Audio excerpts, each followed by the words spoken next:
ఏలూరు జిల్లా ఎమ్మెల్యే చిర్రి బాలరాజు అధికారులు video conference నిర్వహించారు. మౌంథా తుఫానుపై అప్రమత్తమైన చర్యలు తీసుకోనున్నారు. ఇక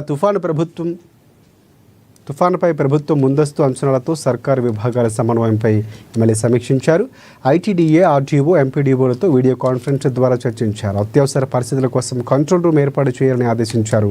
తుఫాను సమయంలో విద్యుత్తు, రవాణా, కమ్యూనికేషన్ వ్యవస్థలో అంతరాయం కలగకుండా అన్ని శాఖలు సమన్వయంతో పనిచేయాలని ఎమ్మెల్యే ఆదేశించారు. ప్రజల ప్రాణ భద్రతకు ప్రాధాన్యత ఇస్తూనే అవసరమైతే తక్షణ సాయం చర్యలు చేపట్టేలా సిబ్బంది సిద్ధంగా ఉండాలని సూచించారు. ఈరోజు ఈవినింగ్ కల్లా ఎక్కువ ఉంటుందనే సమాచారం ఉంది. మీరు కూడా మీ మండలాల్లో ఉన్నటువంటి అన్ని సచివాలయ సిబ్బందితో, అలాగే ఎంపీడీఎస్ తో, ఎస్ఐ, మన పోలీస్ డిపార్ట్మెంట్ తో అందరూ కూడా కోఆర్డినేషన్ అయ్యి అక్కడ మనకేమన్నా మా డిపార్ట్మెంట్ తరఫున, మనం ఏమన్నా పార్టీ తరఫున సహాయ సహకారాలు ఏమైనా అందించాలన్నా సరే మీరందరూ కూడా ఎలక్ట్ గా ఉండి ఈ తుఫాన్ సంబంధించి రేపు ఎల్లుండ 2 రోజులు ఉంది కాబట్టి